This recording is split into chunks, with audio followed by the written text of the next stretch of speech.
Do you believe the polls, and can you commit today that you will respect the results of the election no matter the outcome? Yes. You believe the polls right now, and do you commit to recognizing the result of the election, whatever it is? Jesus, of course. Obviously, we would accept the results of the election. But in terms of the polls, we have a very recent example where many polls said that in Ontario, New Democrats would lose party status, and they formed official opposition. Welcome back to Power Play. To believe the polls or not to, that's one of the questions of the day on the campaign trail. Okay, yeah. So I wanted to play that intro for you from Vashi Capellos. Welcome back to my channel.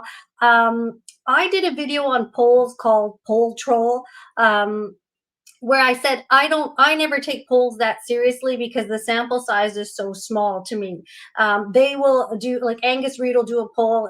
They'll poll 2,400 people across Canada, and in BC was 324. And somewhere in Ontario was 100 something. You know, I put the numbers in my last video, but it was just like very small numbers. Whoopie-doo-dah, I don't really care what such a small sample has to say. So that was one of the bigger things. That was one of the big points I wanted to make. And then I've seen now a lot of other podcasters are talking about polls in that way. You know, you don't poll that many people. It's a very small number compared to who you see come out for Pierre, and despite what the talking heads say on TV. But one thing I neglected to say is that in this country, obviously, we have liberal funded corporate media. And the thing that annoys me about the way that Vashi presents and the news that we used to do a lot at Global, and what a lot of the mainstream TV says is they present the pollsters like Nick Nanos like he's some sort of like science. They literally call him the data scientist Nick Nanos, and they present him like he's some sort of non-biased entity, which he might be, but they neglect to tell you who pays for his polling. The people that pay for it are CTV and the Globe and Mail. They have literally commissioned Nick Nanos to do these polls for them. And that's a very important thing not to remind yourself of. Like whenever you see her on TV going, oh, the pollsters say this, and we're bringing in Nick Nanos to give us his sort of objective opinion, his non-biased opinion. Don't forget that Nick Nanos makes his money from CTV, from the Globe and Mail. They literally pay him for the polls. Global does the same thing with Ipsos because they use Ipsos a lot. They have some sort of relationship with Angus Reid, but these polls are funded by the media. That is a good thing to remember as we go along. We are continuing to talk about this federal election campaign and some very quickly changing dynamics. We've got some brand new numbers from Nanos Research. Nick Nanos, of course, is the chief data scientist and founder of Nanos, CTV's pollster of record during this election cycle, and it's shaping up to be a pretty wild one, Nick. Yeah, absolutely. I think, Vashi, the one thing to remember is, you know, you look at the Liberals at 157, the Conservatives at 125, but the popular vote was a statistical tie. Right. So one of the things we really got to remember is that in the last election, even though it was a statistical tie in popular support, the Liberals were more efficient at converting into seats, which vaulted them into the government. Okay, that video was from a couple of weeks ago. It was 2 weeks ago. I'm not questioning what they are saying. I'm not questioning the pollster. I'm not questioning Nick Nanos because he could be conducting these polls and they could be just on the up and up. I don't know the questions he's asking. I don't know who he's speaking to. I can't say that they're all over 60 or they're 40 or they're all liberal or whatever they, you know, who the people are. I can only assume he's doing his due diligence and is doing a fair job. The only thing that annoys me is the presentation of it, that it, I don't know, it's not that obvious that CTV has paid him, right? Nanos Research similarly is funded through contracts with clients. It is well known for its partnerships with Canadian media, including CTV News and the Globe and Mail, which commission many of its political polls. Nanos also works with private sector clients, blah, blah, blah. But, you know, it's not that transparent. Like Vashi does, I mean, she kind of intros him as someone affiliated, you know, he's CTV's polling guy.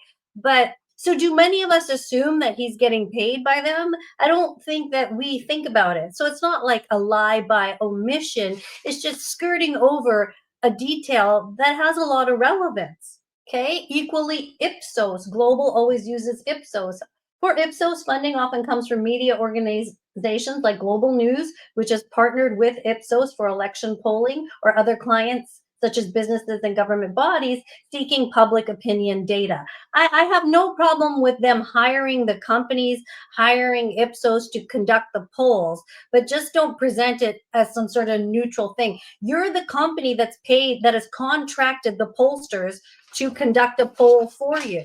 LATTE is the same thing. It gets its funding from media outlets and corporations. And Angus Reid Institute, they're not as transparent about where they get their funding. Angus Reid Institute, a prominently public opinion research organization, is funded primarily through an initial endowment from the Reid family, while specific partners, the exact amounts of their contributions are not fully disclosed publicly.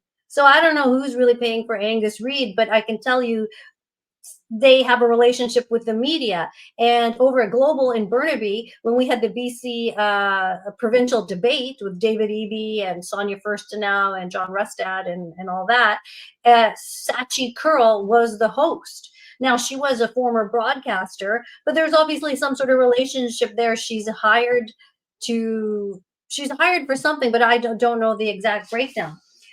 Same with LATTE, they get their, and Abacus, LATTE, Abacus, they all are funded by media outlets. So don't forget that. You're supposed to say, because your polling company that you hired is sort of having him go up and down, that we're supposed to take that seriously. I mean, look at the people that are turning up. I mean, look at the people. If it wasn't for the pleb and other independent podcasters on the ground with their iPhones shooting this stuff, we wouldn't really get the real deal of what's going on from the corporate media. We would just have talking heads on TV saying stupid things like Polyev can't pivot and stuff like that. So those are the two things I want you to remember about polls. They don't poll a lot of people. I'm not actually sure who they're polling in terms of how it breaks down demographically. Some polls are better at outlining that than others. And also, don't forget, Global News, CTV, Globe and Mail, they have their favorite pollsters that they work with, and they pay them to conduct the polls. Okay, I want to also show you something just utterly ridiculous that Christy Clark was saying. I don't even get this. I don't get what she's saying. But before I get to Christy, let me just show you a quick other one. This is from Sean Boynton of Global News. I remember that guy in the newsroom. He's a very quiet guy, online writer. But here's an article from him from Global. Liberals dip for the first time in Canada election as Tories gain. Now, this was from April 13th.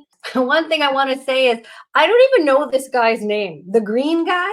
Like, why is the green guy not like coming out more front and center? It was like that other guy that was running for Liberal leadership, the business guy whose name I can't remember. He was quite a solid, I can't even remember his name, and I follow this stuff. He was in the debates. He was a rich businessman. He actually seemed like he'd be okay. And he like Frank Bayless. Why didn't he like pump himself up more? Why didn't he get a better team around him to promote him? It's like, I don't know. I feel like that, I don't know, a little bit orchestrated in my opinion. And this green guy here, his name is Jonathan Pednol. He's French, or he's from Quebec, and his French is very good. I mean, he's just gonna, okay, all these guys are gonna cream Carney at a French debate. So this article are actually saying, oh, polls are up now, because this is what's gonna happen. It's gonna ebb and flow. This is the story arc. This is how the arc has to go. Sometimes Pierre's got to go down and Carney come up. And now sometimes the Carney's got to go down and then Pierre come up. The arc is going to happen, and we don't know what's going to happen until we get to the end of April. But this article, I just want to just get to the Ipsos part. These are some of the findings of an Ipsos poll conducted between April 8th and April 10th, 2025 on behalf of Global News. This means Global News has paid them to conduct this poll. I'm not saying anything's wrong with the poll, but you can always spin it the way you want. Conservatives are now narrowly seen narrowly seen as the party that will best handle affordability after tying with the Liberals last week. So even though the headline is slightly positive about the Conservatives, they've always got to have a little dig, right? Okay, now over to Christy Clark. And I used to actually work with her at CKNW. Maybe I'll tell you a little story. Sometimes people don't believe that I work so long at Global News, and I hardly took pictures of myself there or anything like that. I took some COVID-y pictures. Well, I'll show you here. This is me in the control room. This is what I did. I was directing live newscasts, right? This is me with a mask on like an idiot, because if you didn't wear it, your boss would come by and get all mad at you. It was like, ugh, it was like being in a prison. And here's another shot of me with some of the other people, whatever. I don't know. And then, but I worked there till 2001, and then I took a little break, and then I went and I started freelancing. So then I worked for CTV, City TV, and I was doing some community reports for Shaw TV. And what else was I doing? Oh, Global. So I was working at the 4 places. And then I moved away and I started a family. And then I moved back in 2007, and then I needed a job, and then I worked at CKNW, but I worked for a contractor that contracted people to do traffic reports. So then I was doing traffic reports on CKNW, which which is a very junior job, but I loved it because it was fun. And then I could kibitz a bit with Philip Till, and we had good chemistry. I didn't have any chemistry with John McComb. I'd say something funny in the commercial break, and we'd come back from break and he'd say exactly what I said, like as if it was his joke. And that always drove me crazy. But anyway, and then people knew that I had this kind of newsy background, kind of. And then I then started producing some shows. So I remember I was producing some shows, and I would get guests on, like Tara Nelson, because she was a global national reporter, and I'd get her to speak about a story. And, it was pretty producing, I can produce a talk show. And then somebody was sick for Christy Clark, so they asked me if I would produce her show. And I said, okay, well, what are you going to pay me? Which would have been different than the traffic. What's the wage? And the wage was just like a minimum wage.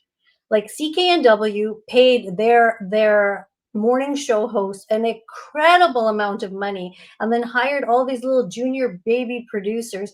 And I could have worked at Subway making sandwiches, and I probably would have made more than what they were paying to produce a show. And I was like, I'm not doing that. So I didn't actually produce Christy's show. But Christy was always very exuberant, fun. She reminds me of the girl that was the life of the college party, like kind of flirty, fun. Anyway, let me play this clip for you here now that I've gone on a big tangent. Well, I have a lot of time for both of these very smart people we're on here with Monty and Nathan, and obviously Corey tonight as well. But I tell you, I don't think the problem is that the Conservatives shouldn't believe the polls. I think it's they're refusing to accept what the polling is telling them. And what the polling is telling them is that there are some fundamental weaknesses around Pierre Poilievre himself, the character of the man. And that's always been kind of the dark part of the campaign that they've got going. So yes, it's true. They failed to pivot to kind of being more current and speaking to the issues with the United States and tariffs. But when you think about women over 55, and I'm in that category, a lot of my friends are in that category, there've been, you don't meet many who have ever really been very comfortable with Pierre Poilievre. There's something about his kind of level of aggression, his refusal to adapt, his sense of self-confidence that I think leaves people feeling a little bit uncomfortable, because what we want are leaders who are stable and focused, but able to change their minds, able to listen to others, especially in chaotic times like this. And so, I mean, I've been a Liberal all my life. I thought the Conservatives were guaranteed to win this election. I thought, boy, even at the beginning, Kim Campbell, John Turner, both popped up in the polls, and both of them lost. Mark Carney has turned out to be a totally different animal than most people ever gave him credit for, and Pierre Poilievre has turned out to be a lot more vulnerable than any of us ever gave him credit for. I just was not sure what she was talking about there, that women over 55, she said one of the dark things they don't address is his aggressiveness, his inability to pivot, the fact that he's not taking on the Trump thing, but that he's not, she basically was saying he's not appealing to women because he's too aggressive. What are you talking about? I mean, he will take down a male reporter the same way he'll take down a female reporter. Stupid is stupid. If you ask him a dumb question, what, because you're a woman, you're supposed to be softer? He's supposed to be softer on you? I think he was absolutely fine and completely professional in many exchanges I've heard with reporters. He's calling it as it should be, male or female. And if you want to be in this business as a female, you can't be so soft on the inside that you crumble if you sort of have a type A man. Women like type A men. I don't want a girly man. I mean, I kind of didn't know what she was getting at, whether he's not appealing to women because he's too tough. Do you want a girly man? And I don't want a man like a Carney type who's kibitzing around with people who run islands. You know, like what's going on there? That's not a man to me.